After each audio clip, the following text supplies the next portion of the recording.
Salut à toutes, salut à tous et bienvenue dans Hyperlink, votre cocktail de bulles et de pixels qui vous revient dans une formule série, ciné, télé, Netflix, chill, Amazon Prime Video et autres mots-clés que vous voulez pour le référencement de votre choix. On est sur une série télé, on est sur The Underground Railroad, une adaptation d'un livre fait par Barry Jenkins, réalisateur auréolé du succès de Moonlight.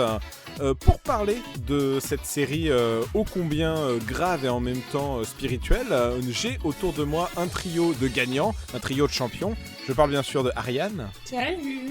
Comment ça va mon champion ? Eh ben ça va, champion jusqu'au bout. Très bien, champion jusqu'au bout, ça sera ton nouveau nom. Enfin, championne en l'occurrence, mais... Non, moi il n'y a pas de genre, moi vous êtes tous des champions, c'est comme ça. Bienvenue dans ma dictature. ça part déjà en couille, ça commence depuis 5 minutes, c'est déjà la fin. Gabin, toi comment ça va ? Eh bah ça va très bien, je suis très heureux de parler de Barry Jenkins aujourd'hui. C'est vrai ? Parce que vous avez le même nom. Mais quoi ? C'est quoi cette intro, putain ? C'est très random. Et pour finir, nous avons Charlie. Comment ça va, Charlie ? Tout de match. Tout de match. C'est n'importe quoi. On est parti pour une critique très sérieuse d'une série qui l'est tout autant, de Underground Railroad.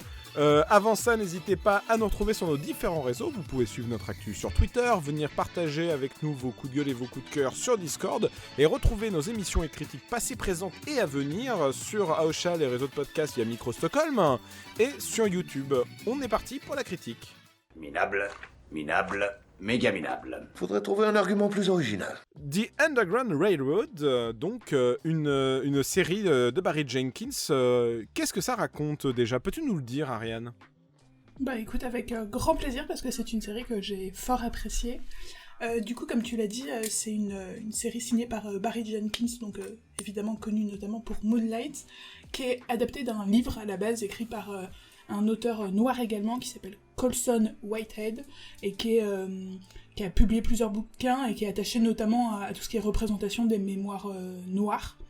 En l'occurrence, The Underground Railroad, ça a été publié il y a quelques années, en 2016, et notamment récompensé par un petit prix Pulitzer, rien que ça, avec une adaptation qui a été lancée très très tôt par Amazon, puisqu'elle a été décidée dès 2017. Et ce que ça raconte, c'est une histoire d'esclavage. Ça raconte l'histoire de Cora, qui est une jeune esclave avant la guerre de sécession, donc dans les années 1850 à peu près, qui vit sur une plantation de Géorgie. Alors pour ceux qui sont vraiment très nuls en histoire américaine, la Géorgie c'est pas un état où il fait très bon être esclave. Et elle s'enfuit. Ah ouais, non, c'est vraiment pas très sympa. Et elle s'enfuit du coup de cette plantation avec un autre esclave qui s'appelle César. Et ils vont être poursuivis par un chasseur d'esclaves, un certain Ridgway, dont le seul échec a été la mère de Cora, qui l'a abandonnée pour s'enfuir, elle aussi, quand Cora était enfant. Et il y a d'ailleurs un épisode entier qui est consacré à ce personnage-là, donc c'est principalement l'histoire de Cora, mais avec une galaxie de personnages autour d'elle. Et juste peut-être pour préciser, c'est donc le titre tient son nom de donc l'Underground Railroad, qui est ce réseau de refuges et de personnes et de chemins qui aidaient les esclaves fugitifs à fuir l'esclavage aux États-Unis. La particularité de l'œuvre, évidemment, c'est qu'elle fait de ce réseau un chemin de fer littéral, en fait, qui donc est sous terre et qui a un petit côté un peu mystique qui vient s'ajouter à ce contexte historique réel. Alors, de ce que tu nous dis, donc c'est l'adaptation d'un livre d'un auteur noir par un réalisateur noir. On pourrait se dire, mais qu'est-ce que ça vient faire dans Hyperlink en se pensant à la question ? On se dit, Hyperlink c'est de la pop culture.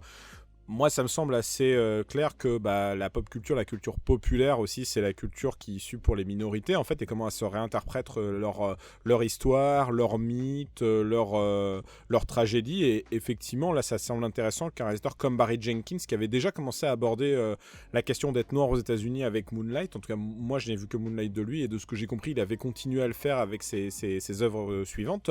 C'est intéressant qu'il se réinterprète cette œuvre, n'est-ce pas ? C'est d'autant plus intéressant que donc c'est évidemment un réalisateur noir qui vient traiter là un pan de l'histoire américaine qui est un sujet très tabou encore aux États-Unis.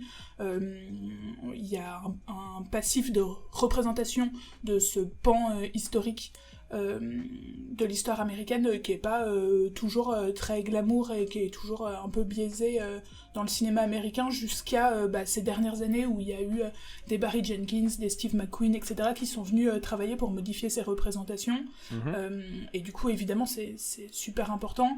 Pour Jenkins, ça a été à la fois un projet très personnel et très difficile avec évidemment des images qui sont très dures dans ce film. Il y avait notamment un thérapeute sur le tournage pour accompagner les acteurs.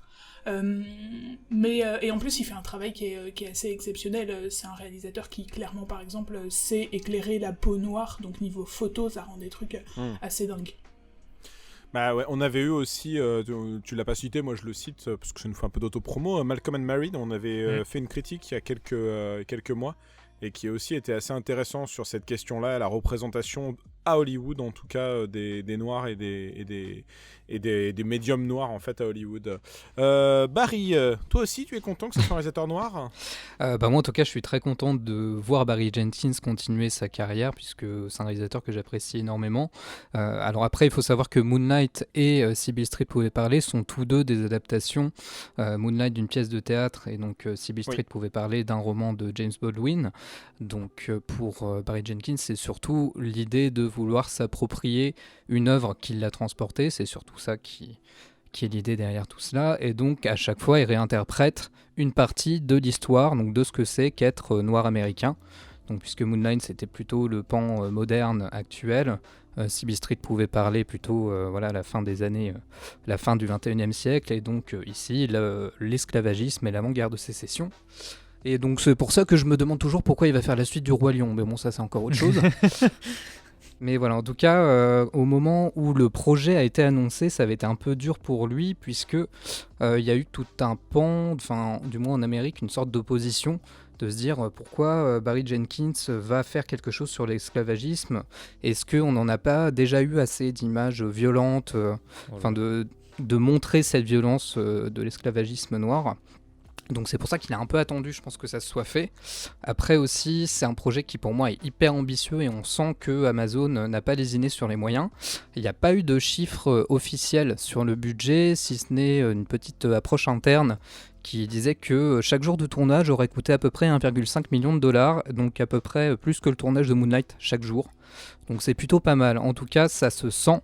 Que c'est Barry Jenkins qui est à fond sur la série, qui a tout maîtrisé de A à Z, autant à la réalisation qu'au scénario. Donc voilà, en tout cas, c'est vraiment un auteur qui a été, à qui on a donné les pleins pouvoirs. Charlie. Ouais, c'est intéressant que tu parles des réserves qu'il pouvait y avoir par rapport au fait de, entre guillemets, encore, moi je trouve pas qu'il y en ait tant que ça, mais encore représenter l'esclavage, les violences faites aux Noirs, etc. à l'écran, parce qu'en fait, Barry Jenkins le fait vraiment d'une manière qui a jamais été faite avant. Il y a une ambition qui est folle à l'image, et surtout, la démarche est très particulière.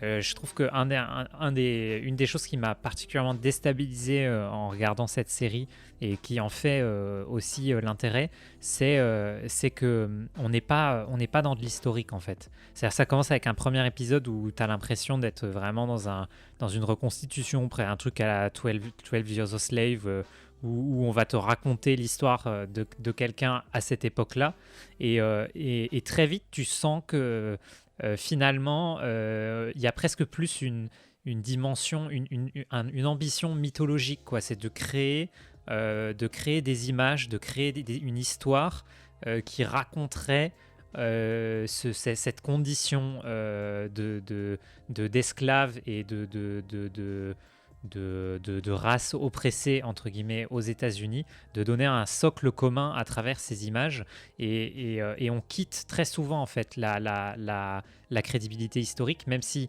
sur la réalité des violences on n'est jamais sur quelque chose de il s'est c'est à chaque fois documenté, c'est-à-dire on n'invente pas des choses horribles qui ne se sont pas passées, mais par contre tout le cadre, il y a des faits qui sont pas... voilà, la ville par exemple dans l'épisode 2, je connais pas toute l'histoire des États-Unis, mais je pense pas que ça ait existé. Mais à chaque fois, l'image, elle sert à développer un imaginaire extrêmement puissant. On est tout le temps dans de la symbolique, dans de l'émotionnel, dans vraiment, on développe une mythologie par l'image. Et c'est quelque chose qui fait que cette série est particulièrement puissante et originale. Oui, je vois ce que tu... Moi, alors, à titre personnel, je n'ai pas vu la série, donc je ne peux pas vraiment partager le débat avec vous, mais j'entends, au vu de la bande-annonce et au vu de ce que vous me dites, et même des affiches, je vois clairement, picturalement, comment la série veut créer une espèce de nouvelle mythologie. Je pense, c'est très déplacé peut-être comme comparaison, mais je pense à des trucs à la O Brother. Je sais pas si tu vois ce que je veux dire, toi, Charlie. Je l'ai pas vu ce film des frères Cohen, donc... Mais du coup, je pense à un périple, en fait, vraiment un peu cathartique qui demande une libération. Alors bon, O Brother, c'était une adaptation de l'Odyssée, donc c'est encore un peu différent, mais en tout cas, je vois vraiment l'idée que vous voulez dire. Ariane, toi, sur la réal de Barry Jenkins, c'est vraiment un choix gagnant de le reprendre ? Enfin, de prendre ce réalisateur acclamé pour son travail déjà auparavant sur la condition des minorités, parce que même Twilight Moonlight parlait du fait d'être gay aussi, tout simplement, quand on est noir aux États-Unis. Ouais, mais Twilight, c'est un peu sur la minorité des vampires. C'est vrai. On te l'accorde celle-là. Pour en revenir à nos moutons, je l'ai dit tout à l'heure, on a une photo qui est assez incroyable dans ce film, donc évidemment c'est un choix gagnant. Et puis, comme l'ont dit un peu les garçons, évidemment c'est une série qui est violente, qui montre vraiment la cruauté de l'esclavage au sens cru du terme aussi. Mais il n'y a jamais de complaisance dans la façon dont c'est filmé.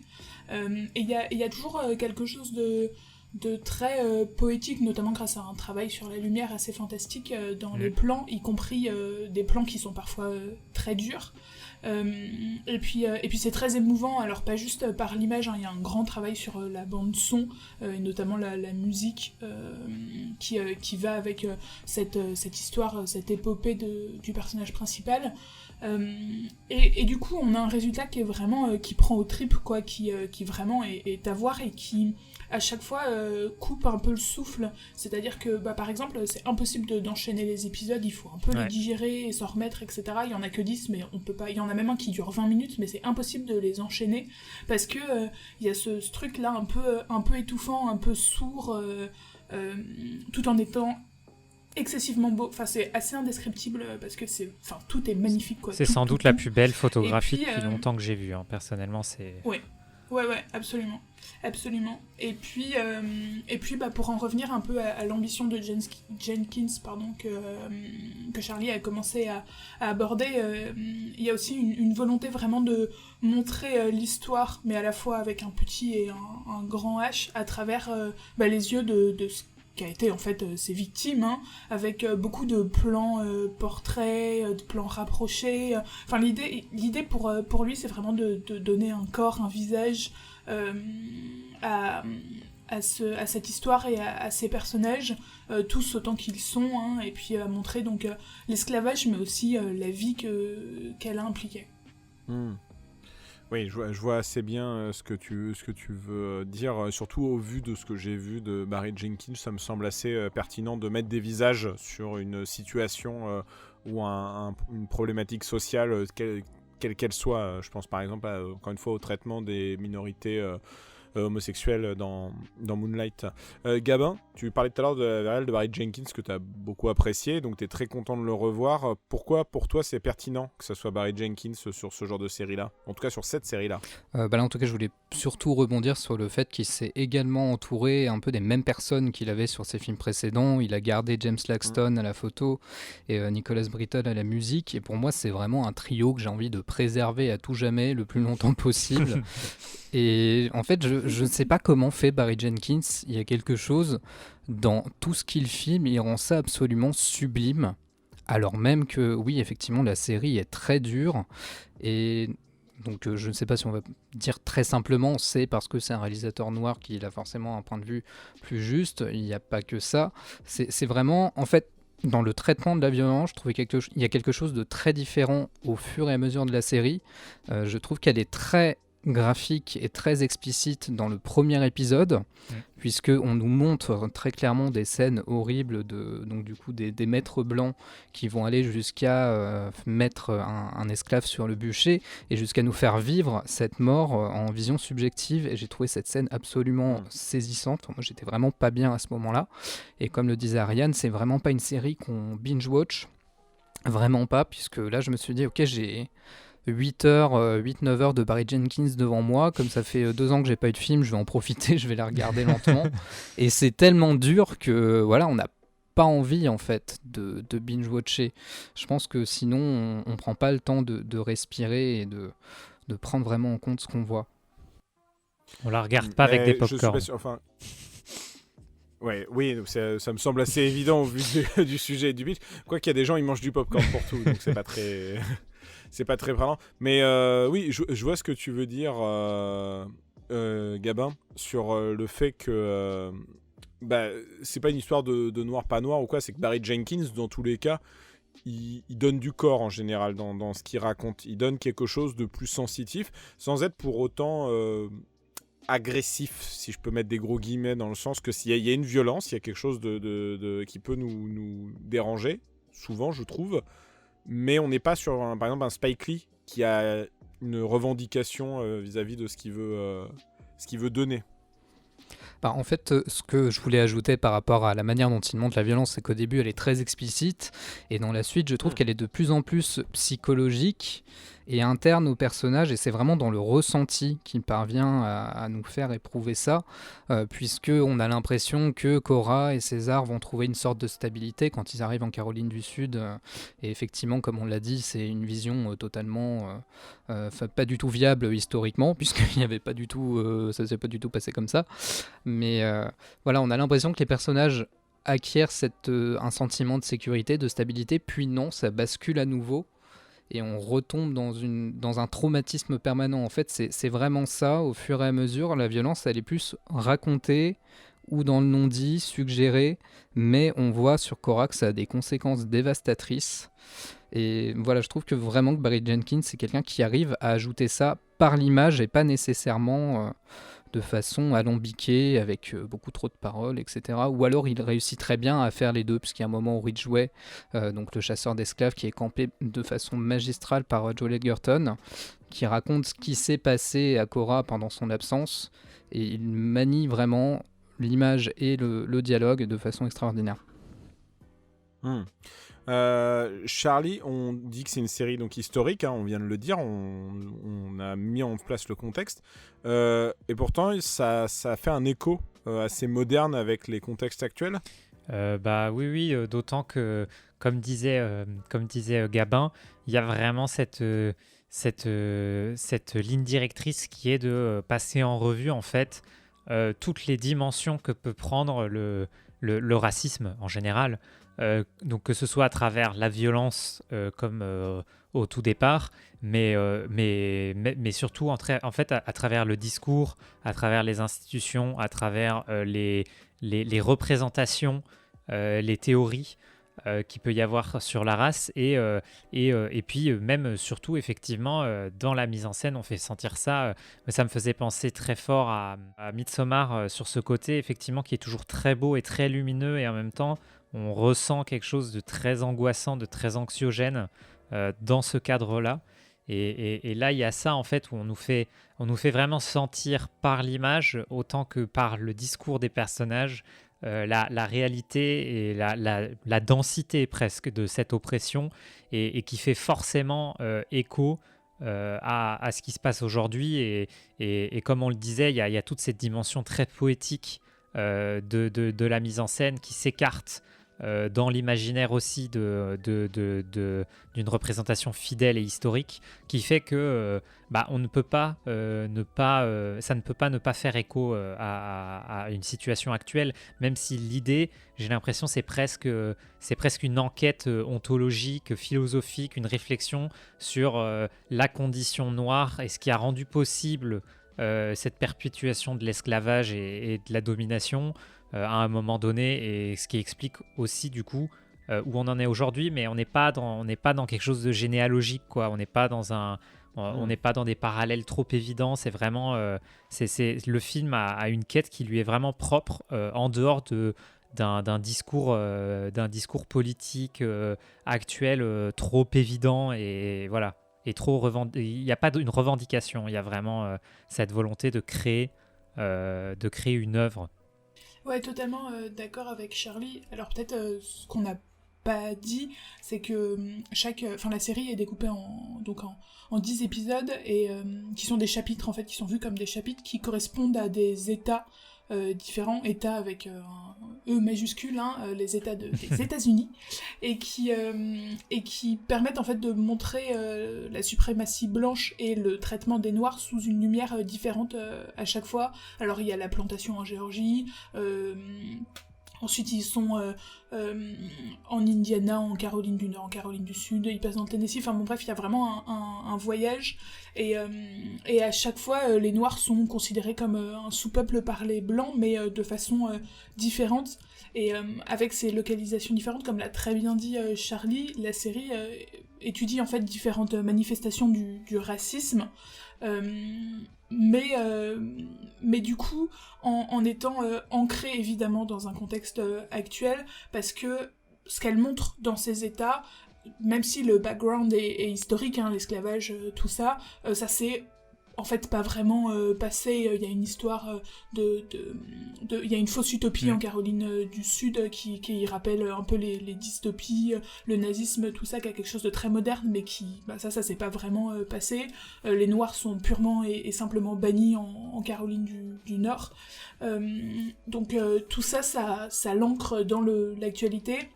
Il y a une vraie volonté, je pense, d'ancrer cette série dans le présent de manière générale. Par exemple, le générique de tous les épisodes se fait sur un morceau moderne. Alors c'est des artistes noirs, mais on n'est pas sur de la musique du 19e siècle. Il y a comment il s'appelle, Childish Gambino qui se balade un moment dans le générique, et puis même au niveau du tournage, il s'est vraiment déroulé en Géorgie, qu'on a remarqué cette année notamment pour une nouvelle législation qui a été très controversée, qui a durci le vote et notamment pénalisé les Afro-Américains qui ont été essentiels dans l'élection de Biden dans cet état au moment des dernières présidentielles. Et puis ça se sent dans l'écriture aussi. Barry Jenkins, on l'a dit, il a signé ou coécrit une partie des épisodes, et il y a un moment, par exemple dans l'épisode 9, il y a un discours qui est criant de modernité, en fait, qui fait clairement écho au contexte actuel, et qui pourrait vraiment, c'est vraiment un truc qu'on pourrait mettre aujourd'hui, là, maintenant, tout de suite, et pas du tout au 19e siècle. Gabin ? Le pire étant, enfin le pire façon de parler, que cette série a été tournée entre fin 2019-2020, donc comme quoi, même en ayant pris un peu d'avance, ça reste encore très cruellement actuel avec tout ce qui a pu se passer ces derniers temps aux États-Unis. Et ça va même plus loin, parce que ça raconte aussi à cette époque que le racisme ne portait pas que envers les personnes noires, mais quand on est en Caroline du Nord, c'est même juste toute personne immigrante aux États-Unis n'est pas très bien vue, en particulièrement les Irlandais, apparemment. Donc comme quoi, on montre qu'il y a vraiment quelque chose de vraiment particulier de cette idée de suprématie blanche qui s'approprie un terrain qui n'est pourtant pas le leur, et c'est ce que rappelle, comme le dit Ariane, le discours du 9e épisode qui est très très très perturbant, et qui rappelle à ce moment donné que les États-Unis, c'est une terre que les colons ont volée aux habitants natifs. Ouais, effectivement, je voulais juste rebondir sur ce que vient de dire Gabin. Il a tout à fait raison de souligner que la suprématie blanche ne touche pas que les Noirs dans la série. Il y a effectivement une bonne Irlandaise qui est représentée notamment. Et Et clairement, on voit la volonté de ces personnages-là, des Noirs en Indiana qui ont une ferme, un vignoble qui marche très bien, etc. Ou alors des Irlandais du coup qui sont arrivés aux États-Unis, de participer à cet American Dream au même titre que les Blancs, et que les Blancs américains, j'entends. Et ça fonctionne pas, mais c'est la façon dont la nation américaine s'est construite, et il y a dans cette série une représentation de ça, en fait, de l'Amérique aujourd'hui comme elle est, mais surtout du poids de son héritage et de comment elle s'est construite en marchant un peu sur tout le monde, comment elle en est arrivée là, quoi. Oui. On va bientôt s'approcher de la fin, mais avant, il y a un élément dont on n'a pas parlé, qu'il faut parler, c'est les personnages, et en particulier le personnage principal, le personnage de Cora, qui est interprété par Thuso Mbedu. Je ne sais pas si tu le prononces bien, désolé. Ariane, ce personnage, il est important pour toi pour qu'on rentre en termes de spectateur, pour qu'on rentre dans l'histoire, ou est-ce qu'il a plus une valeur de personnage un peu tampon, qui sert juste à mettre en avant le propos ? C'est pas un personnage tampon du tout, par contre c'est un personnage témoin, je pense. Alors on l'a dit, c'est pas le seul personnage de la série, mais c'est le fil conducteur. C'est autour d'elle que les histoires des autres personnages se font. Et on a dit aussi qu'il y a une volonté à la réalisation de Barry Jenkins de montrer l'histoire à travers les yeux de ses victimes. Ça passe notamment par ce personnage de Cora, qui, en se baladant à travers les États-Unis, là, son périple de l'Underground Railroad, est témoin de la réalité de la condition noire un peu partout aux États-Unis, et de l'esclavage évidemment. Alors elle vit son histoire bien sûr, donc elle en est actrice aussi, mais surtout elle sert à ouvrir cette fenêtre sur le collectif, sur une communauté, sur un peuple entier, avec une volonté de pas juste montrer la lutte et la cruauté de l'esclavage, la souffrance, le deuil, etc., mais aussi les Noirs américains dans tout le reste, c'est-à-dire leur humanité, leur communauté, leur joie, leur amour aussi. Cora, elle tombe amoureuse, elle noue des liens, et au milieu de tous les drames, elle va avoir des moments heureux, elle a des moments intimes. L'intime est très important dans la série. Il y a un moment en particulier avec un personnage dont elle tombe amoureuse qui est... qui est très intime et qui est très personnel et qui est très tendre aussi. L'idée, c'est vraiment de rendre le drame personnel pour le spectateur à travers les yeux de Cora, et d'avoir une série qui montre plus que juste comment l'esclavage était, mais comment vraiment il a été vécu et ressenti dans sa douleur et sa brutalité, dans sa cruauté bien sûr, dans sa souffrance, son deuil, le malheur quoi, mais aussi dans ses moments de vie, pour en fait les rendre, tout simplement rendre cette humanité, ces personnes, ces noms, cette vie volée, avec ces personnages et cette succession de portraits et d'êtres humains qui n'ont pas vraiment existé, mais qu'auraient pu finalement. Oui, le but, je pense, si je comprends ce que tu me dis, c'est de désanonymiser les personnes, en fait. C'est de créer justement des personnages qui représentent quelque chose, qu'ils aient existé ou non, mais pour qu'on puisse personnifier cet état de fait qu'ont subi les différents Afro-Américains en fait pendant cette période-là. Oui, mais évidemment, mais surtout, je pense que c'est vraiment important en leur rendant une âme et sans être juste une histoire de souffrance et oui. de deuil, etc. Et je pense que c'est ce qui caractérise l'approche assez singulière de Barry Jenkins dans cette série. La raison pour laquelle Barry Jenkins il a fait une série sur l'esclavage, on en a un peu parlé tout à l'heure, c'est aussi pour pas juste être une histoire de douleur et de malheur, etc., mais pour pas avoir peur de montrer l'humanité et la joie et l'amour et l'espoir aussi. L'histoire de Cora, en fait, c'est une histoire de combat, mais d'espoir. Gabin ? Je voulais rebondir là-dessus parce que je suis tout à fait d'accord avec ce que dit Ariane. Je trouve que Thuso Mbedu est incroyable dans le rôle de Cora, et je pense pas qu'on l'ait beaucoup connu ou beaucoup vu avant cette série, et je pense que c'est aussi le talent de Barry Jenkins, c'est d'avoir choisi des acteurs, que ce soit dans Moonlight ou Sybil Street pouvait parler, qu'on connaissait pas, qu'on n'a pas mis en lumière et qui sont tout simplement extraordinaires. Et j'aime beaucoup vraiment cet équilibre entre les moments de douleur pure, puisque Cora on la voit souffrir énormément, et ces quelques petits moments où effectivement elle peut enfin prétendent vivre. Moi, ce qui m'a surtout frappé, enfin du moins les deux rôles qui m'ont le plus frappé, donc je l'ai dit, c'est Joel Edgerton qui est lui aussi extraordinaire. C'est assez paradoxal de le voir là-dedans quelques années après son rôle dans Loving de Jeff Nichols, où là aussi il était question de tolérance dans un couple mixte, donc, puisque lui était donc marié à une femme noire. Et il incarne ce chasseur d'esclaves qui a pour assistant un jeune garçon noir, Homer, qui est incarné par Chase Dillon. Et ce personnage incarne quelque chose de très paradoxal, puisque du coup c'est un jeune garçon noir, mais que Edgerton a tout le temps avec lui. Donc il l'élève comme s'il était quelqu'un de semblable à lui, qui a les mêmes droits, il lui enseigne beaucoup de choses, il lui a appris à écrire, puisque c'est lui qui écrit dans son carnet quand il lui demande. Donc il y a quelque chose de très paradoxal, puisque du coup la survie de cet enfant dépend énormément de celle de son maître, et en même temps il est beaucoup moins... il est sujet au racisme, mais en même temps beaucoup moins, puisqu'on tolère un peu plus sa présence. Il y a quelque chose de très paradoxal dans ce personnage. Oui. Ouais, je trouve que c'est un personnage qui est particulièrement troublant. Moi, il m'a beaucoup remué parce qu'effectivement, il y a un côté extrêmement paradoxal, comme tu le disais, dans cette relation qui est une relation de dépendance volontaire avec cette problématique finalement du racisme, du racisme qui est entretenu aussi par une partie en fait des Noirs, qui est traité à travers ce personnage qui en plus est un enfant. Donc il y a quelque chose, ça participe de cette atmosphère très étrange que développe la série, et c'est aussi, ça participe de la puissance de tous ces personnages-là à chaque fois, qui sont très très bien écrits et très intelligemment mis en scène.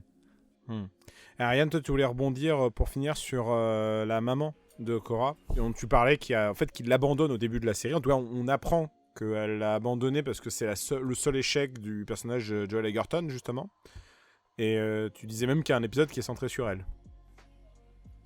Ouais, absolument. Le dernier épisode est centré sur... en grande partie centré sur Mabel. Et c'est une grande thématique de la série, donc c'est pour ça que je voulais un peu finir là-dessus rapidement, parce que elle aussi, elle sert à rendre leur identité aux oubliés de l'histoire. Elle a un rôle important sur la plantation, elle a un rôle de sage-femme, de mère, etc. Et puis c'est un personnage qui pèse sur Cora tout au long de la série, avec leurs histoires sont indissociables en fait, et l'histoire de Mabel, elle est connue indirectement à travers celle de Cora, qui en fait va passer toute la série à essayer de se libérer de ce poids pour aller de l'avant. Et il y a un côté très cyclique et très boucle dans la série, puisque donc le dernier épisode est consacré à sa mère, et le spectateur apprend enfin ce qui s'est passé, et l'histoire de la mère va rejoindre celle de la fille. Alors je spoil pas la fin, donc j'explique pas trop comment, mais il y a vraiment une histoire on dirait vraiment une boucle. La fin de la série revient au tout début, notamment à toutes ces premières scènes et ces premiers flashbacks qu'on pouvait pas comprendre encore. Et il y a quelque chose de dramatique aussi dans le fait que finalement le spectateur apprend ce qui est arrivé à Mabel, donc la mère de Cora, mais Cora le saura jamais. Et tout son itinéraire au cours de la série, ça a été aussi vécu par rapport à ce moment fondateur de son existence. Donc c'est un personnage qui est à la fois très absent et en même temps très présent dans cette histoire. Pour conclure, tout simplement, un petit mot. On regarde la série ou on la regarde pas? Je pense que le message est clair, mais je vous laisse leur dire une dernière fois.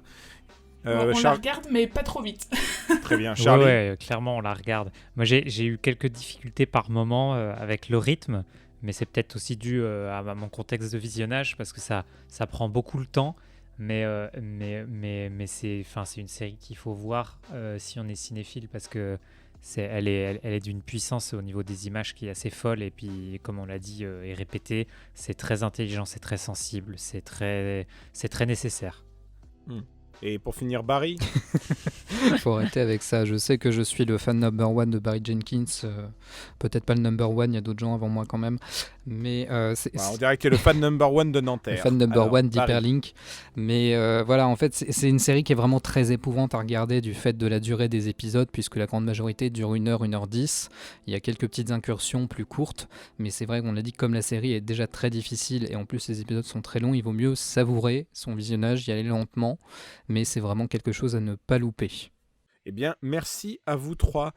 Et vous, qu'est-ce que vous avez pensé de Underground Railroad ? N'hésitez pas à nous le faire savoir. Vous pouvez nous le faire savoir déjà via notre Twitter où il y a toute notre actualité. Vous pouvez bien sûr mettre un petit commentaire sur le replay YouTube où vous pouvez aussi retrouver toutes nos émissions passées, présentes et à venir, ainsi que sur les podcasts Ocha via Micro Stockholm ou tout simplement, bien sûr, sur notre Discord. Vous pouvez nous retrouver et venir reparler de la série une fois que vous l'aurez vue si vous ne l'avez pas déjà terminée comme nos trois collègues. Merci à vous trois pour cette critique ô combien, je sens, touchante pour vous. En tout cas, on voit que c'est une série qui vous a tous les trois touchés de différentes manières. Et on se dit à une prochaine, tout simplement. Merci à vous. Au revoir tout le monde. Salut. Salut.